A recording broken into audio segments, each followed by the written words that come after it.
Hello everyone, hope all of you are fine. Welcome to LIMS, Leiden Institute of Management and Sciences. Science lecture. I am Sundar Khan, your lecturer for English language course.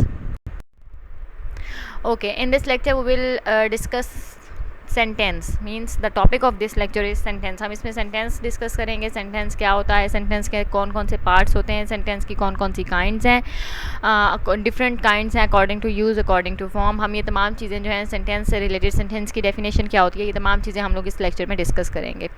तो first सबसे पहले जिस चीज़ में हमारा focus होगा वो होगा definition of sentence, क्योंकि जब तक आपको सेंटेंस के बारे में पता ही नहीं कि सेंटेंस क्या चीज़ है, आप लोग फर्दर इस पर कोई डिस्कशन नहीं कर सकते.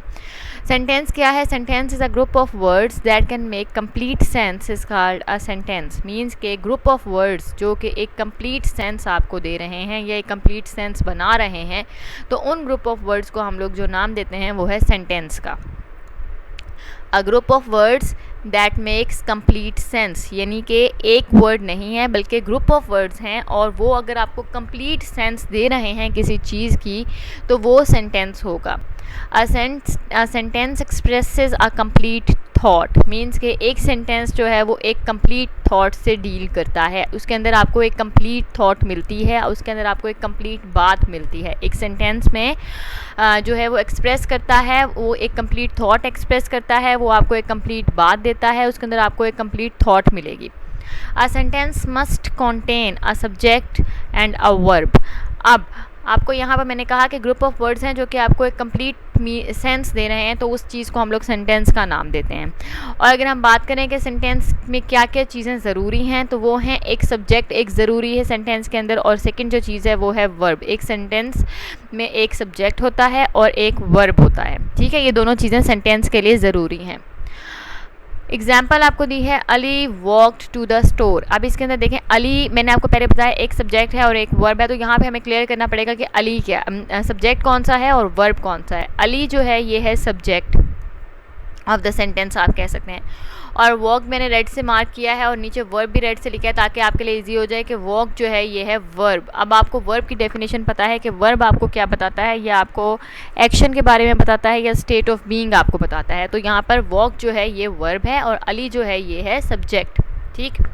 और एक सेंटेंस जो होता है मस्ट कंटेन, उसके अंदर लाजमी है कि उसके अंदर एक सब्जेक्ट हो और उसके अंदर एक वर्ब होगा, तो ही वो एक सेंटेंस होगा. और सेकेंडली कि वो अगर आपको कंप्लीट मीनिंग दे रहा है, एक कंप्लीट थॉट जो है वो एक्सप्रेस कर रहा है, तो ही हम उसे सब्जेक्ट का सेंटेंस का नाम देंगे. We can categorise sentences based on their purpose and their structure. अब यहाँ पे आपको बताया जा रहा है कि हम लोग सेंटेंस को डिफरेंट कैटेगरीज में जो हैं वो रख सकते हैं. डिफरेंट कैटेगरीज हम सेंटेंसेस की बना सकते हैं based on their function, based on their purpose, based on there structure.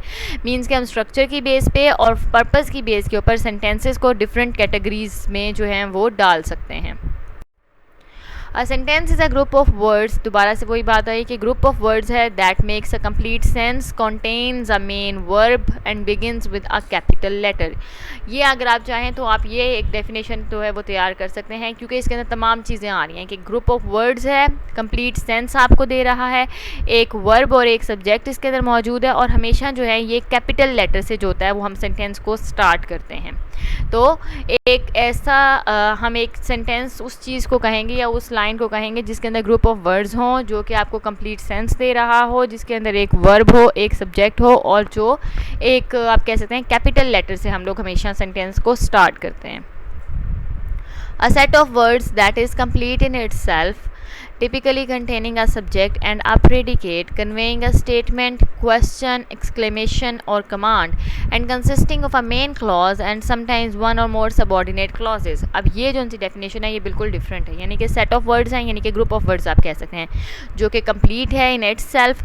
और टिपिकली वो क्या चीज़ कंटेन करता है, एक सब्जेक्ट और एक प्रीडिकेट. यहाँ पर सब्जेक्ट और प्रीडिकेट आया, हम प्रीडिकेट को भी नेक्स्ट डिस्कस करेंगे, क्योंकि पहले मैंने आपको कहा कि सब्जेक्ट और वर्ब होता है. अब मैं आपको कह रही हूँ सब्जेक्ट और प्रीडिकेट है. तो सब्जेक्ट हम डिस्कस कर चुके हैं, प्रीडिकेट अब हम डिस्कस करेंगे कि प्रीडिकेट क्या होता है, कन्वेइंग अ स्टेटमेंट, जो कि एक स्टेटमेंट को हम कन्वे कर रहा है, मींस कंप्लीट थॉट की जगह यहाँ पे हम लोगों ने उसे और एलैबोरेट कर दिया कि कंप्लीट थॉट में क्या क्या चीज़ें आ सकती हैं। स्टेटमेंट आ सकती है, क्वेश्चन आ सकता है, एक्सक्लेमेशन आ सकती है, कमांड आ सकती है, और क्या चीज़ जो है सेंटेंसेस के अलावा क्या चीज़ पे बेस करता है, ये मेन क्लॉज हो सकता है उसके अंदर, और एक या एक से ज़्यादा सबऑर्डिनेट क्लॉजेस भी उस सेंटेंस के अंदर हो सकते हैं। तो मीन्स ये कि ज़रूरी नहीं है कि एक सेंटेंस जो है वो सिर्फ एक ही कंप्लीट थॉट आप तक पहुंचाए, वो एक से ज़्यादा बातें भी आप तक पहुंचा सकता है, लेकिन एक बात कंप्लीटली, एक थॉट कंप्लीटली एक्सप्रेस करना मस्ट होता है सेंटेंस के लिए। तो एक सेट ऑफ वर्ड्स जो कि कंप्लीट हैं, एक कंप्लीट सेंस आप तक पहुंचा रहे हैं, और टिपिकली वो क्या चीज़ कंटेन करते हैं, एक सब्जेक्ट कंटेन करते हैं, एक प्रीडिकेट कंटेन करते हैं, और कन्वे करते हैं, मींस के जो मैंने आपको पहले बताया था कि एक्सप्रेस करते हैं एक कंप्लीट थॉट को। तो वहाँ आप या तो लिख सकते हैं कि कंप्लीट थॉट, या फिर आप स्टेटमेंट कह सकते हैं, क्वेश्चन कह सकते हैं, एक्सक्लेमेशन कह सकते हैं, और कमांड कह सकते हैं। और ये कंसिस्ट करता है एक मेन क्लॉज के ऊपर एक सेंटेंस, और उससे समटाइम्स जो है वो एक मेन क्लॉज के साथ साथ एक या उससे ज़्यादा सबऑर्डिनेट क्लॉजेस भी एक सेंटेंस का हिस्सा होते हैं। तो ये जो है ये डिटेल्ड डेफिनेशन है एक सेंटेंस की। अगर एग्जांपल की बात करें तो द बेबी इज़ स्माइलिंग, इसके अंदर बेबी जो है ये है सब्जेक्ट, और स्माइलिंग जो है या इज़ स्माइलिंग अगर हम कहें कि देखें जी इज़ स्माइलिंग जो है, या आप इसे कह सकते हैं, या स्माइलिंग को सिर्फ आप कह सकते हैं प्रीडिकेट, या स्माइलिंग को आप लोग वर्ब भी कह सकते हैं, क्योंकि हमेशा जो चले हम जो प्रीडिकेट है वो हम नेक्स्ट डिस्कस करते हैं। Sentence is a textual unit consisting of group of words that are grammatically linked. ये बिल्कुल ही एक डेफिनेशन डिफरेंट सी है सेंटेंस की। सेंटेंस क्या है, टेक्सचुअल यूनिट है consisting of words that are grammatically linked, means के एक ऐसा यूनिट ऑफ वर्ड्स है जो कि ग्रामेटिकली लिंक्ड है दूसरे वर्ड्स के साथ। एक ऐसा वर्ड्स जो हैं वो ग्रामेटिकली एक दूसरे के साथ लिंक्ड हैं, और उस लिंक कनेक्शन को या उन जो कम्बिनेशन बनाया है वर्ड्स ने ग्रामेटिकली एक दूसरे के साथ मिलकर, उसको हम लोग जो नाम देते हैं वो सेंटेंस का देते हैं। लेकिन फिर भी इसके अंदर आपको एलैबोरेट करना पड़ेगा कि आपको एक कंप्लीट थॉट होनी चाहिए, एक सब्जेक्ट होना चाहिए, एक वर्ब होना चाहिए, या प्रीडिकेट होना चाहिए, और एक क्लॉज मेन क्लॉज हो सकता है, और उसके बाद सबऑर्डिनेट क्लॉज, और एक या एक से ज़्यादा सबऑर्डिनेट क्लॉजेस भी उसमें हो सकते हैं। अब हम सब्जेक्ट को डिस्कस करेंगे। मैं आपको पहले मेंशन करती रही कि ये सब्जेक्ट है, ये सब्जेक्ट, अब हम सब्जेक्ट को डिटेल में जो है वो डिस्कस करेंगे। सब्जेक्ट क्या होता है, naming part, it tells you who the sentence is about, means के अभी मैंने आपको एग्जांपल दी थी द बेबी इज़ स्माइलिंग, तो सेंटेंस जो था वो बेबी के बारे में था। तो मैंने आपसे कहा कि बेबी जो है वो सब्जेक्ट है, क्योंकि आपको सब्जेक्ट क्या करता है, ये नेमिंग, अक्सर जो नेमिंग पार्ट होता है उसको हम लोग सब्जेक्ट कहते हैं। और it tells you who the sentence is about, जो मेन डेफिनेशन है सब्जेक्ट की वो ये है कि ये आपको बताता है कि सारा का सारा जो सेंटेंस है वो किसके बारे में है। Who the sentence is about, सारा सेंटेंस का फोकस किसके ऊपर है। सब्जेक्ट जो होता है वो आपको बताता है कि एक सेंटेंस किसके बारे में है, किससे लिंक्ड है, किससे रिलेटेड है। द पर्सन और thing the sentence is about is the subject. Look for the action verb. अच्छा, यहाँ पे ये यहीं तक ख़त्म हो रहा है कि द पर्सन और thing the sentence is about. वही बात है कि या तो आपको ये सब्जेक्ट बताता है कि किसके बारे में है सेंटेंस, या फिर क्या होता है कि सेंटेंस जिसके बारे में होता है उसे हम सब्जेक्ट का नाम देते हैं। ठीक है, सब्जेक्ट क्या है, ये आपको बताता है कि किसके बारे में सेंटेंस है, या सेंटेंस जिसके बारे में बात कर रहा है। ये सारी बात जिसके बारे में हो रही है उसे भी आप सब्जेक्ट का नाम दे सकते हैं। अब आपने क्या करना है, अगर आपको सब्जेक्ट जो है वो इंडिकेट करने में मसला हो रहा है तो वो आप लोग इजीली इस तरह से सॉल्व कर सकते हैं कि आप लोग एक्शन वर्ब को ढूंढें। एक्शन वर्ड कौन सा है सेंटेंस में। Usually the words in front of the action word in a telling sentence are the subject. Means के जो वर्ड्स अक्सर यूजुअली जो है जो वर्ड्स एक्शन वर्ड से पहले आते हैं, इन फ्रंट आते हैं, उसके साथ आते हैं, उससे पहले आते हैं, उसको हम लोग कहते हैं वो सब्जेक्ट है। ठीक है, तो जो एक्शन वर्ड से पहले जो वर्ड्स आ रहे हैं उसको आप लोग सब्जेक्ट कह सकते हैं। आपने उस वर्ड को ढूंढना है जो एक्शन वर्ड से पहले आ रहे हैं। द सब्जेक्ट इज़ हु और what is completing the action of the sentence action doer. और सब्जेक्ट की क्या डेफिनेशन है, सब्जेक्ट को आप कह सकते हैं कि subject is the action doer. Action doer को हम लोग सब्जेक्ट का नाम देते हैं। क्यों? क्योंकि हमें ये बताता है कि what is completing the action और who is completing the action. Subject हमें बताता है who is completing the action और what is completing the action, और सब्जेक्ट को हम लोग एक्शन डूअर ऑफ सेंटेंस भी कह सकते हैं। तो आपने देखना है कि काम कौन कर रहा है सेंटेंस में। अगर आपको सब्जेक्ट को ढूंढना है तो आपने देखना है कि एक्शन डूअर कौन है। The subject can either B noun और प्रोनाउन, वो मैंने आपको दोनों एग्जाम्पल दी हैं कि मैंने आपको कहा द बेबी इज़ स्माइलिंग और आप कह सकते हैं ही इज़ स्माइलिंग, तो नाउन और प्रोनाउन दोनों आ सकते हैं। सब्जेक्ट नाउन भी हो सकता है और प्रोनाउन भी हो सकता है। Often the subject appears at the beginning of the sentence, और अक्सर ये होता है यानी कि मोस्टली ये होता है कि सब्जेक्ट जो होता है वो बिगनिंग ऑफ द सेंटेंस में ही आपको इंट्रोड्यूस करवा दिया जाता है। बिगनिंग ऑफ द सेंटेंस में आप देखें कि सब्जेक्ट कौन है। अगर आपको तभी नहीं मिल रहा तो देखें सेंटेंस किसके बारे में बात, किस पूरे सेंटेंस में किसके बारे में बात हो रही है, या पूरा सेंटेंस किससे रिलेटेड है, किसके बारे में है सेंटेंस। और अगर ये भी नहीं तो फिर एक्शन वर्ड को ढूंढें। एक्शन वर्ड के साथ जो वर्ड होगा, एक्शन वर्ड से पहले जो वर्ड होगा वो होता है सब्जेक्ट, ठीक है। या फिर आप देखें एक्शन डूअर कौन सा वर्ड कौन है, एक्शन डूअर जो होगा वो ही होगा सब्जेक्ट हमारा सेंटेंस में। अगर अब हम वर्ब को डिस्कस करें तो वर्ब आपने ऑलरेडी पढ़ा हुआ है। वर्ब क्या होता है, ये शो करता है एक्शन आइदर मेंटल और फिजिकल, मींस के मेंटल एक्शन भी बता सकता है वर्ब आपको, या फिर फिजिकल एक्शन भी बता सकता है। The verb can also show a state of being, ये आपको स्टेट ऑफ बीइंग बताता है। स्टेट ऑफ बीइंग की अगर मैं एग्जांपल दूं आपको तो good friends are loyal people, ये सेंटेंस है। इसके अंदर अगर आपको मैं कहूँ सब्जेक्ट कौन सा है तो यहाँ पे फ्रेंड्स जो है वो सब्जेक्ट होगा, क्योंकि ये आया है वर्ब के साथ, और जो एक्शन वर्ड है वो है आर, इसके अंदर आर एक्शन वर्ड है। क्यों, ये कोई एक्शन तो आर जो है ये कोई एक्शन तो नहीं ना शो कर रहा, ये एक्शन तो शो नहीं कर रहा, लेकिन ये स्टेट ऑफ बीइंग शो कर रहा है। ये एक्सप्रेस कर रहा है कि आप जो एग्जिस्टेंस है कि कंप्लीट जो something is alive, it expresses being और existence tells us that something is alive, कोई चीज़ है, कोई स्टेट ऑफ बीइंग है, कुछ हो रहा है, ठीक है।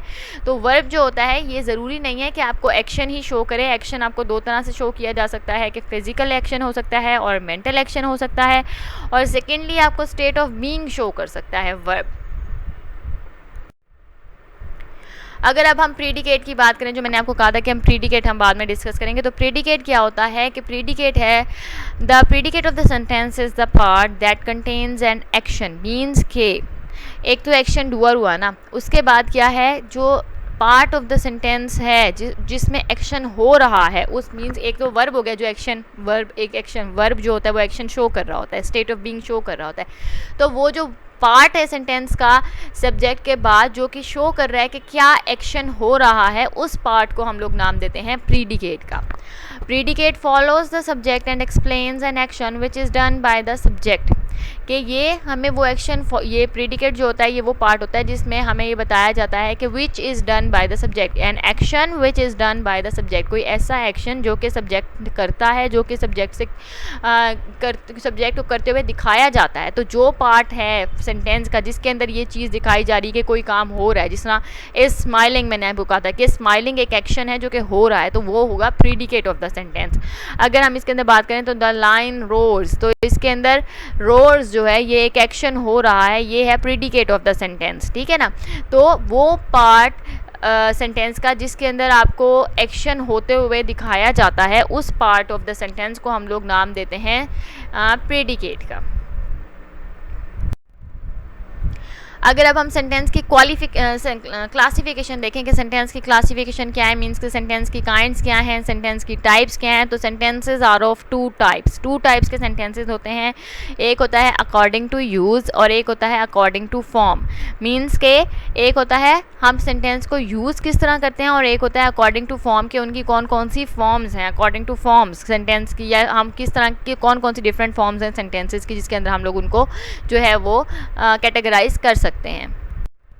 ओके, नाउ अब हम जो है सेंटेंस की क्लासिफिकेशन देखेंगे, टाइप्स ऑफ सेंटेंस देखेंगे कि सेंटेंस की कौन कौन सी टाइप्स हैं अकॉर्डिंग टू यूज़। आप ये बात याद रखें कि ये जो सी टाइप्स मैं आपको सेंटेंस की बता रही हूँ ये हैं according to use, types of sentence according to use, कि हम उनको किस किस तरह से यूज़ करते हैं या किस किस तरह से सेंटेंस को डिफरेंट तरह से जब हम यूज़ करते हैं तो उनकी डिफरेंट टाइप्स जो हैं हम उनको कौन कौन से डिफरेंट टाइप्स में जो है वो कैटेगराइज कर सकते हैं। तो नंबर 1 जो है ये है declarative, then imperative, then interrogative, then exclamatory, और इसके बाद मैंने मेंशन नहीं किया क्योंकि अक्सर उसमें जो है वो जब हम जो मेन टाइप्स हैं वो यही 4 हैं, लेकिन एक और टाइप है जो ऑप्टेटिव है और अक्सर उसको भी इस्तेमाल किया जाता है, तो वो है आप कह सकते हैं कि 4 जो है वो मेन टाइप्स हैं और ऑप्टेटिव भी हैं टाइप ऑफ सेंटेंसेस। तो नेक्स्ट हमारा जो लेक्चर होगा उसके अंदर हम लोग जो हैं ये टाइप्स जो हैं वो डिटेल में डिस्कस करेंगे।